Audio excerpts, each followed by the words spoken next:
السلام عليكم ورحمة الله تعالى وبركاته. الحمد لله الحمد لله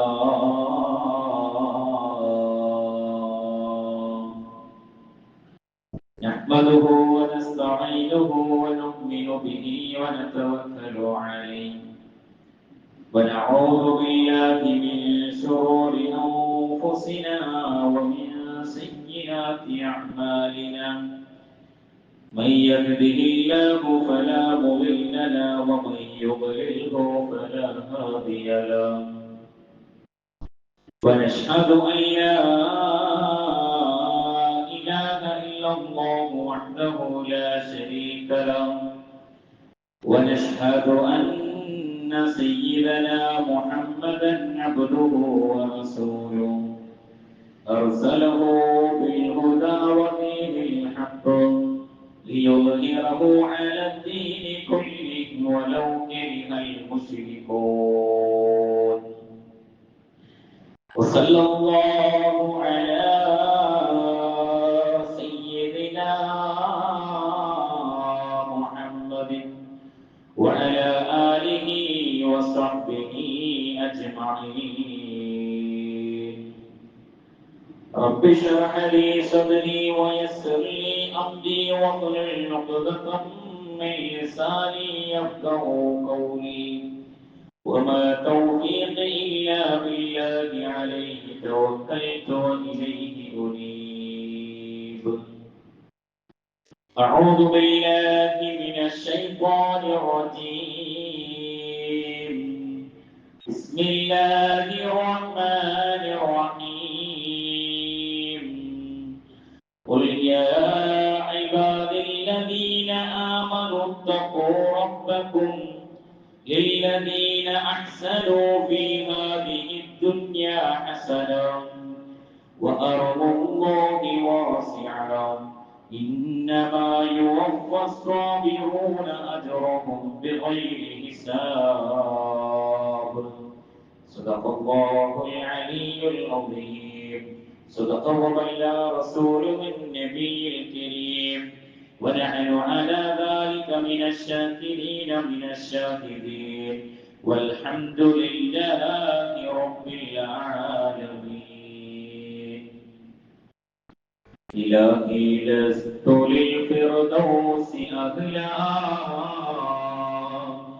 ولا أقوى على نار الجحيم.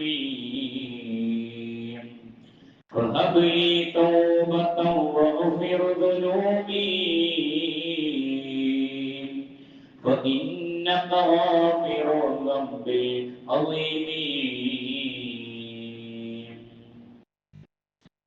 അല്ലാഹു സുബ്ഹാനഹു വ തആല നാം ഇവിടെ ഒരുമിച്ച് കൂടിയതുപോലെ നാളെ അവന്റെ ജന്നാത്തുൽ നഈമിൽ ഹബീബായ റസൂലുള്ളാഹി സ്വല്ലല്ലാഹു അലൈഹി വസല്ലമ തങ്ങളുടെ കൂടെ ഒരുമിച്ച് കൂടി അനുഗ്രഹിക്കുമാറാവട്ടെ.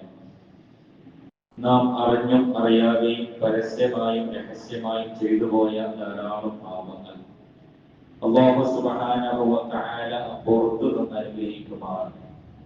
ശേഷിക്കുന്ന കാലം സന്തോഷത്തോടുകൂടിയും സമാധാനത്തോടുകൂടിയും ജീവിക്കുവാൻ അല്ലാഹു തആല തൗഫീഖ് നൽകുമാറാകട്ടെ. ആമീൻ. പ്രിയമുള്ള സത്യവിശ്വാസികളെ, മുഅ്മിനീങ്ങളെ, അല്ലാഹുവിന്റെ മഹത്തായ അനുഗ്രഹം കൊണ്ട് ഒരു പരിശുദ്ധമായ വെള്ളിയാഴ്ച കൂടിയും സാക്ഷ്യം വഹിക്കാൻ സാധിച്ചു. നാഥൻ സ്വീകരിക്കുമാറാകട്ടെ. മുഅ്മിനീങ്ങളെ സംബന്ധിച്ചിടത്തോളം, സത്യവിശ്വാസികളെ സംബന്ധിച്ചിടത്തോളം, സത്യം അംഗീകരിക്കുകയും സത്യം പറയുകയും ചെയ്യുന്നവരാണ് മുഅ്മിനീങ്ങൾ എന്ന് പറഞ്ഞത്. സത്യം പറയുകയും സത്യം അംഗീകരിക്കുകയും ചെയ്യുമ്പോൾ സ്വാഭാവികമാണ് മുഅ്മിനീങ്ങൾക്ക് ശത്രുത ഉണ്ടാവുക എന്നുള്ളത്. വേറെ ഏതു രൂപത്തിലൂടെ പോയാലും നമുക്കൊരു പക്ഷേ ശത്രുത ഉണ്ടായിക്കൊള്ളണമെന്നില്ല.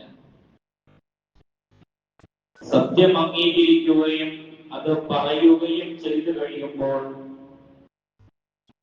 ഓരോ ദിവസം കൂടുമ്പോഴും നമുക്ക് ശത്രുത കൂടി വരികയും ശത്രുക്കൾ അധികരിക്കുകയും ചെയ്യുമെന്നാണ് മഹാനായ ഹബീബുന റസൂലുള്ളാഹി സ്വല്ലല്ലാഹു അലൈഹി വസല്ലമ തങ്ങളുടെ ജീവചരിത്രത്തിലൂടെ നമുക്ക് മനസ്സിലാക്കാൻ സാധിക്കുന്നത്.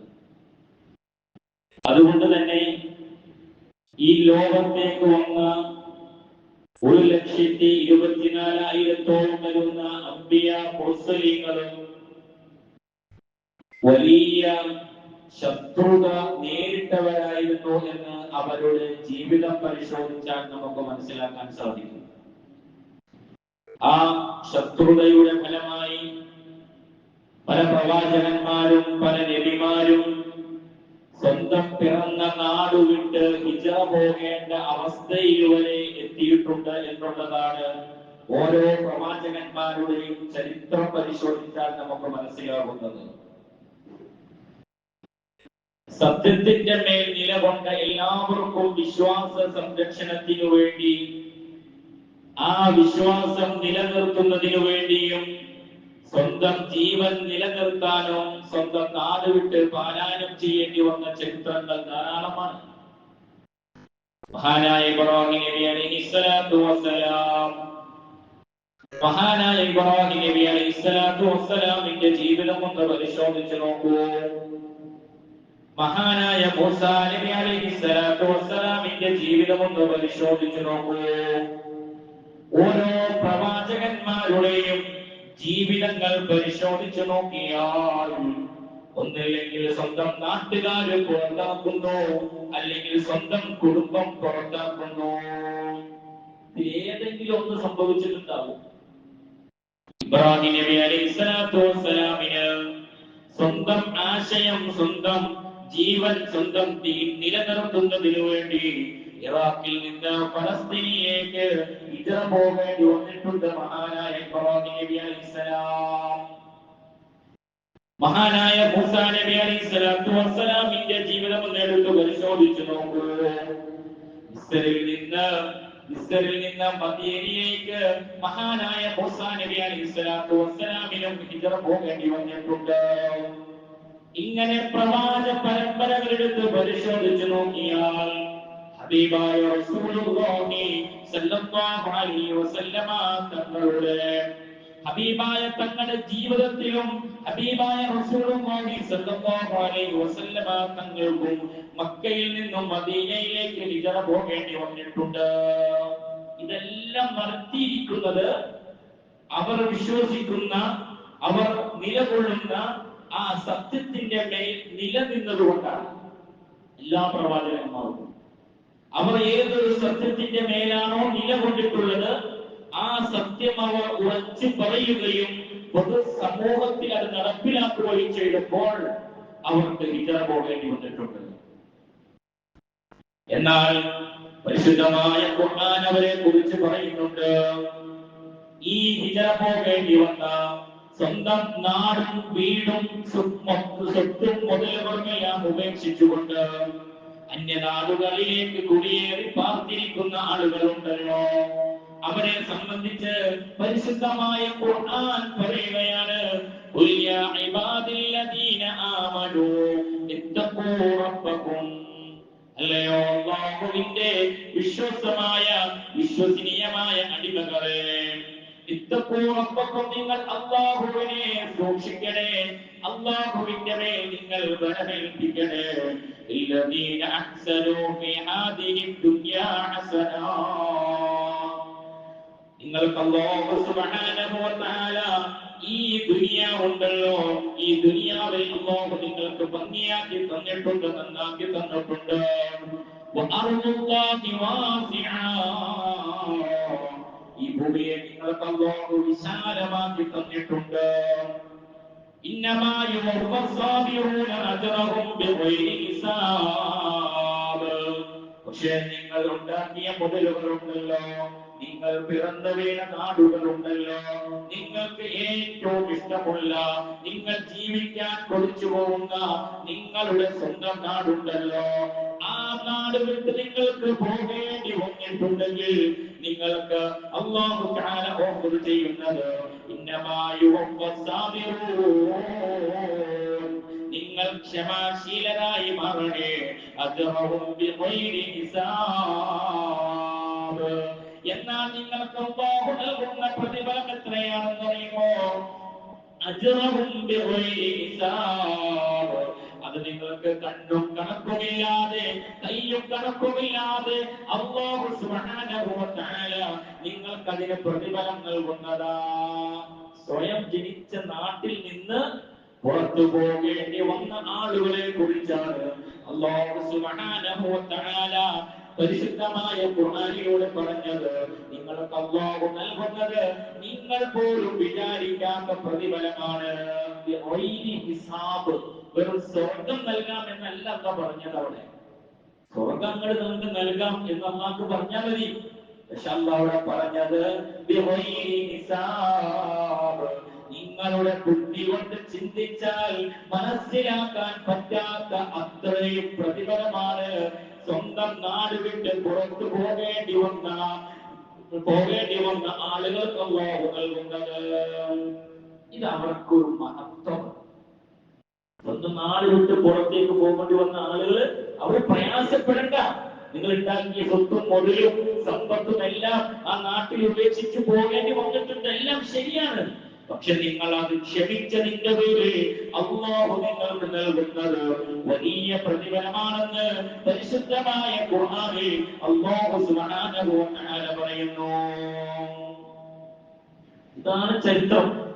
ഇതെല്ലാ പ്രവാചകന്മാർക്കും ഉണ്ടായിട്ടുണ്ട് എന്നുള്ളതാണ് സത്യം. പക്ഷെ നിങ്ങളൊന്ന് മറ്റൊരു കാര്യം നിങ്ങൾ ആലോചിക്കണം. ഇവരെല്ലാം മറ്റൊരു രാജ്യങ്ങളിലേക്ക് കുടിയേറി പാർത്തപ്പോൾ, സ്വന്തം നാട്ടിൽ നിന്ന് മറ്റൊരു നാട്ടിലേക്ക് പോകേണ്ട അവസ്ഥ വന്നപ്പോൾ അവരെ സ്വീകരിക്കാനും അവർക്ക് വേണ്ട കാര്യങ്ങൾ ചെയ്തു കൊടുക്കാനും അല്ലാഹു സുബ്ഹാനഹു വ തആല ആ നാടുകളിൽ ഒരു സഹായിയെ നിയമിച്ചിട്ടുണ്ടായിരുന്നു. ഓരോ സഹായികൾ എല്ലാവർക്കും അവിടെ ഉണ്ടായിരുന്നു. പ്രവാചകൻ സല്ലല്ലാഹു അലൈഹി വസല്ലമ തങ്ങളുടെ ചരിത്രം എന്ന് പരിശോധിക്കണം പ്രിയമുള്ളവരെ. സ്വഹാബത്ത് ഹിജ്റ പോയ സന്ദർഭത്തിൽ അവരെ സ്വീകരിക്കാൻ നല്ലവരായ മനസ്സാക്ഷിയുള്ള ആളുകൾ അന്ന് മദീനയിൽ ഉണ്ടായിരുന്നു. ആദ്യമായി സ്വഹാബത്ത് ഇറാൻ പോകുന്ന ഹിജ്റ അത് അബിസീനിയയിലേക്കാണ് സ്വഹാബത്ത് ആദ്യമായി ഹിജ്റ പോകുന്നത്. പ്രവാചകൻ സല്ലല്ലാഹു അലൈഹി വസല്ലമ തങ്ങളുടെ പ്രത്യേക നിർദ്ദേശപ്രകാരം അബിസീനിയയിലേക്ക് ആദ്യമായി സ്വഹാബത്ത് ഹിജ്റ പോകുകയാണ്. മക്കയിൽ ശത്രുക്കളുടെ ശല്യം വല്ലാതെ രൂക്ഷമായി, ജീവിക്കാൻ പ്രയാസമായി, ഭക്ഷണമില്ല, വെള്ളമില്ല, ആരും ഒരു സഹകരണവുമില്ല. ആ അവസ്ഥ വന്നപ്പോൾ അല്ലാഹുവിന്റെ ഹബീബ് സല്ലല്ലാഹു അലൈഹി വസല്ലമ തങ്ങളെ മഹാനായ ഉസ്മാൻ ഇബ്നു മദ്ഊനിന്റെ നേതൃത്വത്തിൽ 11 പുരുഷന്മാരും 14 സ്ത്രീകളും അടങ്ങുന്ന ഒന്നാം സംഘത്തെ അല്ലാഹുവിന്റെ പ്രവാചകൻ സല്ലല്ലാഹു അലൈഹി വസല്ലമ തങ്ങൾ അബിസീനിയയിലേക്ക് പറഞ്ഞയക്കുകയാണ്. എന്നിട്ട് ഹബീബായ തങ്ങൾ പറയുന്നത്, ആ രാജ്യമുണ്ടല്ലോ, നിങ്ങളെങ്ങാനും ഹബശയിലേക്ക് ചെന്നാൽ, ലൗ ഖറജതും ഇലാ അർദിൽ ഹബശ, നിങ്ങളെങ്ങാനും ഹബശയിലേക്ക് ചെന്നാൽ, ഫഇന്ന ബിഹാ മലികൻ, അവിടെ ഒരു രാജാവുണ്ട്, ലാ യുലമു ഇൻദഹു അഹദുൻ, അവൻ നിങ്ങൾ ആരെയും ആക്രമിക്കുന്നതല്ല, നിങ്ങളെ ആരെയും ഉപദ്രവിക്കുന്നതല്ല. വലിയ അറുപത് സിദ്ധത്തിൽ അതൊരു സ്വാതന്ത്ര്യത്തിന്റെ മണ്ണാണ്, അതൊരു സ്വാതന്ത്ര്യത്തിന്റെ മണ്ണാണ്. എല്ലാവർക്കും നല്ല സ്വസ്ഥയും സമാധാനവും കിട്ടുന്ന ഒരു മണ്ണാണ്.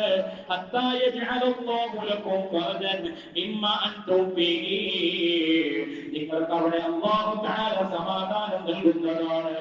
മക്കയിലെ മുശ്രിക്കീങ്ങളുടെ ഇടയിൽ നിങ്ങൾ പ്രയാസം അനുഭവിച്ച് ജീവിക്കുമ്പോൾ ആ ഹബശ എന്ന് പറയുന്ന ആ നാടുണ്ടല്ലോ, ആ നാട്ടിൽ ഒരു രാജാവുണ്ട്. ആ രാജാവ് നിങ്ങൾക്ക് സംരക്ഷണം നൽകുന്നതാ. അല്ലാഹുവിന്റെ പ്രവാചകൻ പറഞ്ഞു വിടുന്നതാ. അത് ഒന്നാമത്തെ യാത്രയിൽ. രണ്ടാമത്തെ യാത്രയെ അത് അധികരിക്കുകയാണ്. 83 പുരുഷന്മാരും 19 സ്ത്രീകളും അടങ്ങുന്ന ഒരു സംഘത്തെയാണ് അള്ളാന്റെ പ്രവാചകൻ രണ്ടാമത് അയച്ചത്. അത് ജഅഫർ ഇബ്നു അബൂ താലിബിന്റെ നേതൃത്വത്തിലായിരുന്നു.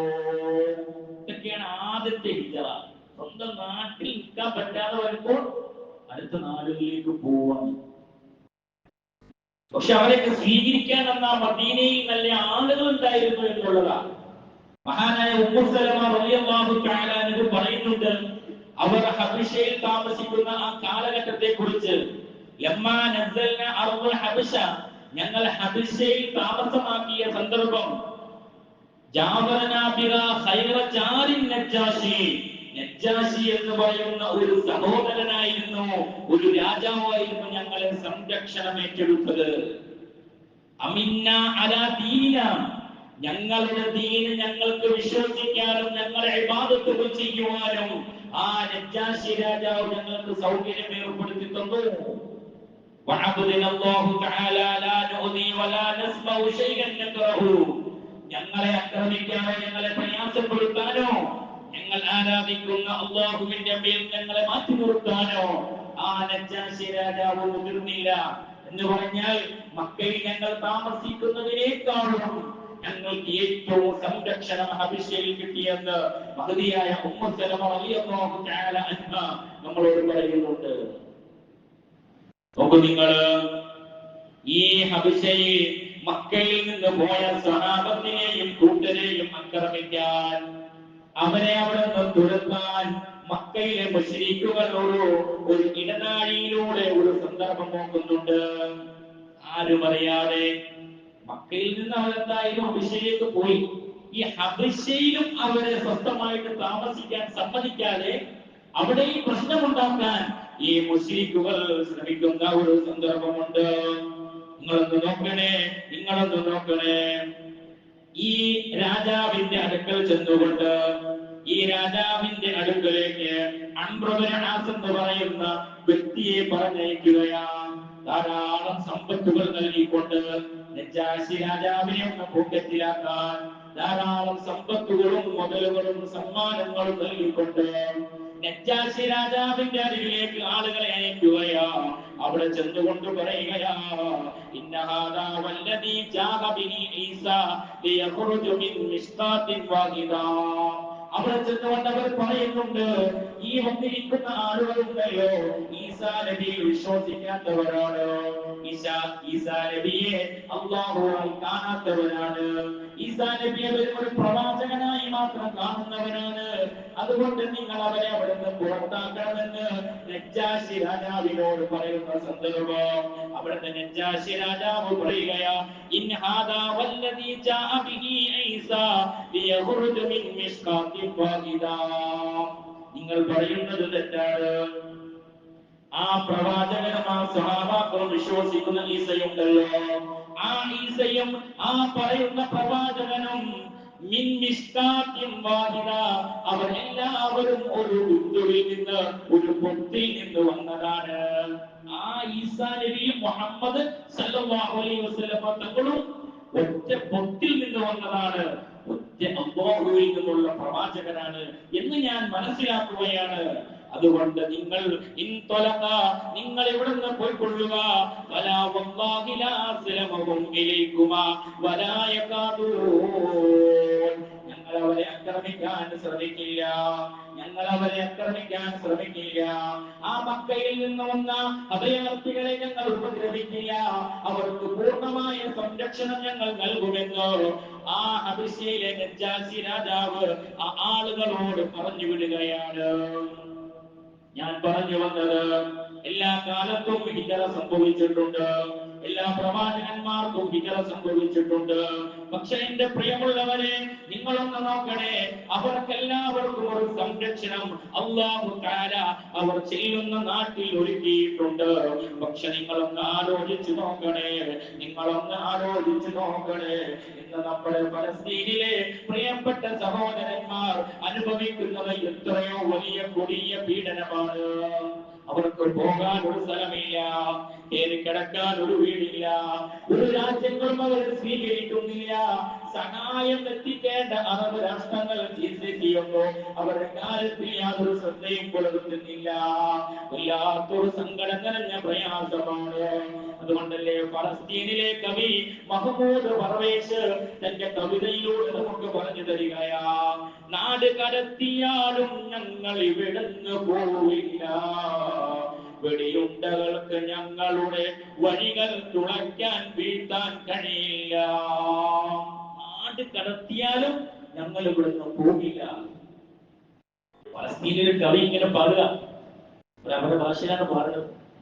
ഫലസ്തീനിലെ കവി മഹ്മൂദ് പർവേസ് എന്ന് പറയുന്ന കവി, ആ കവി പാടുന്നത് അങ്ങനെ തന്നെയാ, നാട് കടത്തിയാലും ഞങ്ങൾ ഇവിടുന്ന് പോവില്ല, എന്ത് തന്നെ ഞങ്ങൾക്ക് ത്യാഗം, അവർക്ക് പോയി കിടക്കാൻ സാധിക്കില്ല, സഹായിക്കേണ്ടവർ സഹായിക്കുന്നില്ല.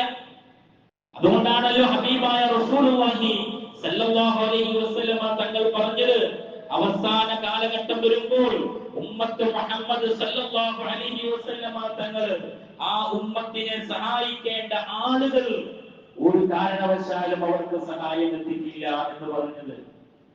സഹായിക്കേണ്ട ആളുകൾ, നമ്മൾ വലിയൊരു പ്രതീക്ഷ ഒരാളിൽ വെച്ച് കഴിയുമ്പോ ഇത്ര ഡേറ്റിൽ നമുക്ക് ഇത്ര പൈസ തന്നേക്കാം എന്ന് ഒരാൾ പറഞ്ഞു.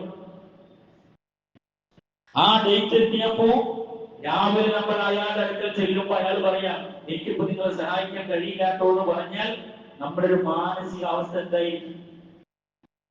ആ ഒരു മാനസിക അവസ്ഥയാണ് ഇപ്പോൾ ഫലസ്തീനിലെ സഹോദരങ്ങൾ അനുഭവിച്ചു കൊണ്ടിരിക്കുന്നത്. അവർക്ക് സഹായം എത്തിക്കേണ്ട ആളുകൾ സഹായിക്കുന്നില്ല, അവർക്ക് ഭക്ഷണം നൽകേണ്ടവർ ഭക്ഷണം നൽകുന്നില്ല. എന്നിട്ട് ഈ കവി പറയുന്നുണ്ട്, അവസാന അതിനും മുറിച്ച് ഞങ്ങൾ എങ്ങോട്ട് പോകാനാണ്? അവരുടെ മുമ്പിൽ അവരുടെ അതിർത്തികൾ അടയ്ക്കുകയാണ്, വലിയ വൽക്കമ്പികൾ വലിച്ചു കെട്ടിക്കൊണ്ട് അവരുടെ അതിർത്തികൾ അടയ്ക്കുകയാണ് ഓരോ രാജ്യങ്ങളും. ആകാശത്തിനപ്പുറത്തേക്ക് പക്ഷികൾ എങ്ങോട്ട് പറക്കാനാണ്? ആകാശത്തിന്റെ അതിർത്തി വിട്ടാൽ പക്ഷികൾക്ക് പറക്കാൻ സാധിക്കില്ല. ഞങ്ങളുടെ അതിർത്തി ലംഘിച്ചുകൊണ്ട് ഞങ്ങൾക്ക് പറക്കാൻ സാധിക്കുന്നില്ല. അതുകൊണ്ട് ഞങ്ങൾ എന്ത് തന്നെ ത്യാഗം ചെയ്താലും ഞങ്ങൾ ഇവിടെ തന്നെ കിടക്കുന്നതാ എന്നാണ് ഫലസ്തീനിലെ മക്കൾ നമ്മളോട് വിളിച്ചു പറഞ്ഞുകൊണ്ടിരിക്കുന്നത്. മഹാനായ അബ്ദുറഹ്മാൻ ഇബ്നു ഔഫ് റളിയല്ലാഹു തആല അൻഹു പറയുന്നുണ്ട്, അബ്ദുറഹ്മാൻ ഇബ്നു ഔഫ് റളിയല്ലാഹു തആല അൻഹു പറയുന്നുണ്ട്, മക്കയിൽ നിന്ന് മദീനയിലേക്ക് ഹിജ്റ പോയ സ്വഹാബാക്കളുണ്ടല്ലോ, ആ സ്വഹാബാക്കൾക്ക് മദീനയെ അൻസാറുകളായ സ്വഹാബിമാര് ധാരാളം സൗകര്യങ്ങൾ ഏർപ്പെടുത്തി കൊടുത്തു. എന്നിട്ട് മഹാനവറുകൾ പറയുകയാ, ഫഖാലനി സഅദ്, സഅദ് എന്നവർ എന്നോട് പറയുകയാണ്, ഇന്നി അക്സറുൽ അൻസാറു മാലൻ, ഈ അൻസാറുകളിൽ ഏറ്റവും മുതലുള്ള ആള് ഞാനാണ്. സഅദ് റളിയല്ലാഹു തആല അൻഹു അബ്ദുറഹ്മാൻ ഇബ്നു ഔഫ് എന്നോട് പറയാണ്, ഈ അൻസാറുകളിൽ ഏറ്റവും മുതലുള്ള ആള് അത് ഞാനാണ്. അതുകൊണ്ട് എന്റെ സമ്പത്തിന്റെ പകുതിയോട് ഞാൻ നിങ്ങൾക്ക് തന്നേക്കാം. വലിയ ഇംറഅത്താനി, എനിക്ക് രണ്ട് ഭാര്യമാരുണ്ട്.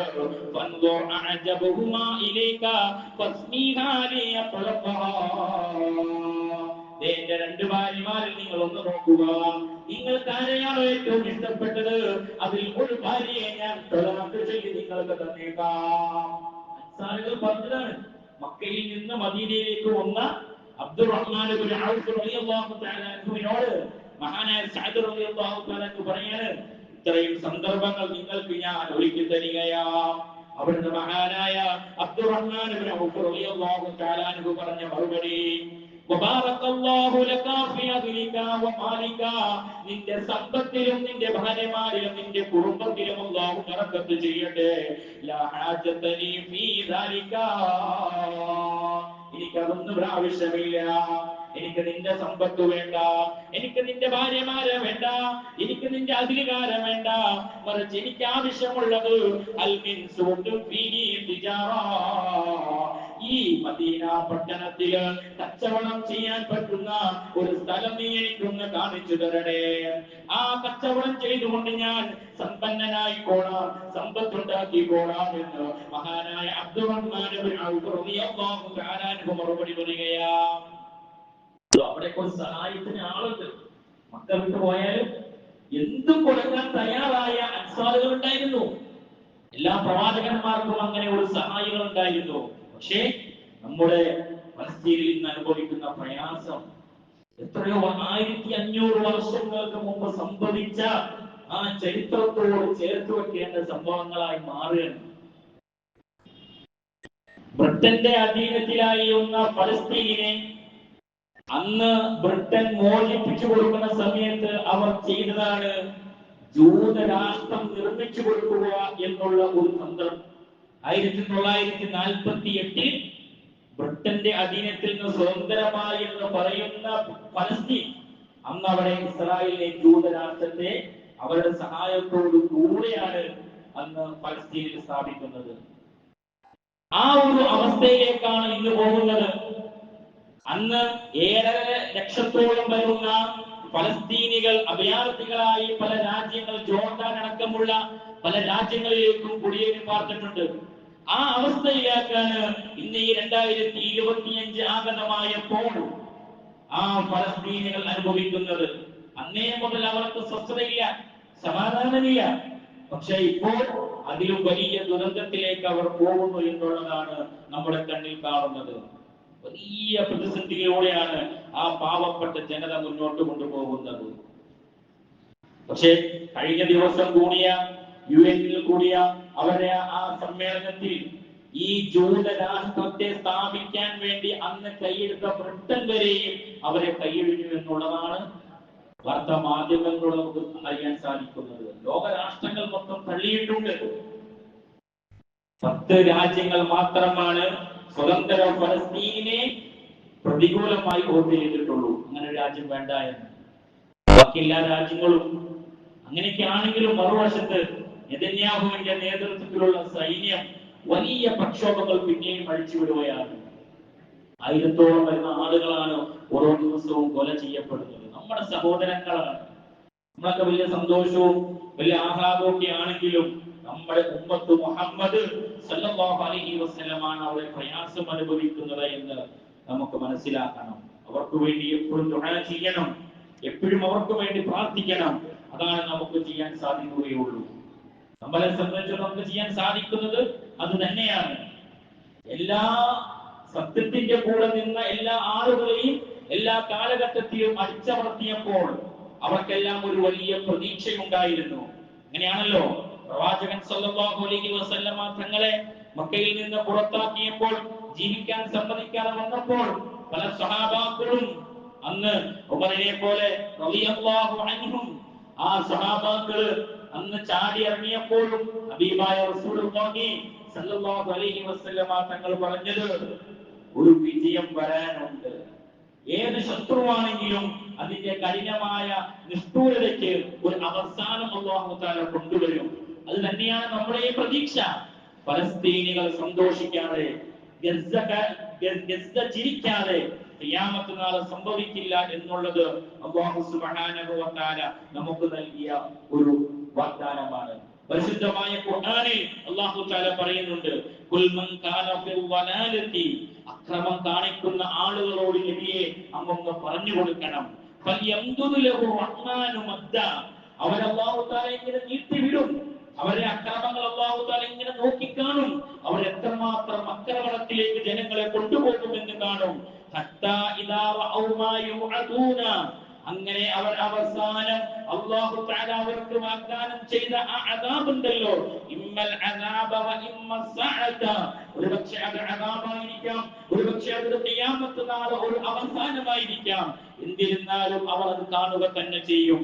ഫസയഅലമൂന മൻ ഹുവ ശർറും മകാന വ അദ്അഫു ജുൻദാ, എത്ര വലിയ ശത്രുക്കളും എത്ര വലിയ സൈന്യങ്ങളും അവരുടെ മേൽ അടിച്ചുവിട്ടാലും എന്റെ പ്രിയമുള്ളവരെ അവസാനം വിജയം അല്ലാഹു തആല പാവപ്പെട്ട പലസ്തീനികൾക്ക് നൽകുന്നതാണ്.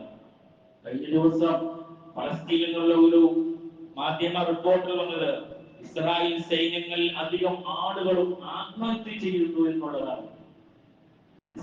ഇസ്രായേൽ സൈന്യം അവരിൽ അധികം ആളുകളും ആത്മഹത്യ ചെയ്യാണ്. എന്തുകൊണ്ടാണ് ആത്മഹത്യ ചെയ്യുന്നത്? ഉള്ളിലെ നിരാശ വരുമ്പോൾ, പേടി വരുമ്പോഴാണ് ഒരാളുകളും ആത്മഹത്യ ചെയ്യുക. ഓരോ പ്രവാചകന്മാരുടെയും സമുദായത്തെയും നശിപ്പിച്ച ആളുകൾ ഫിർഔനെ നിങ്ങൾ എടുത്ത് പരിശോധിച്ചു നോക്ക്. എന്തുകൊണ്ടാണോ ഫിർഔനിനെ ഈ ആക്രമണത്തിലേക്ക് എത്തിക്കുന്നത്? പേടിയാണ്. സ്വന്തം രാഷ്ട്രം നഷ്ടപ്പെട്ടു പോകുമോ, മരിച്ചു പോകുമോ, ഈ നാട്ടിൽ ഒരു വിലയില്ലാതെയാക്കി കളയുമോ എന്നുള്ള പേടി കൊണ്ടാണ്, ആൺകുട്ടി ജയിക്കുമെന്ന് ഉള്ള ഭയം കൊണ്ട് മഹാനായ മൂസാ നബി അലൈഹിസ്സലാത്തു വസ്സലാമിന്റെ വരവ് കാത്ത് ആ നാട്ടിലെ എല്ലാ ആൺകുട്ടികളെയും ഫിർഔൻ കൊന്നു തള്ളിയത്. ഉള്ളിലെ പേടിയാണ്. സത്യത്തിൽ ഇസ്രായേൽ അനുഭവിക്കുന്നത് തന്നെയാണ്.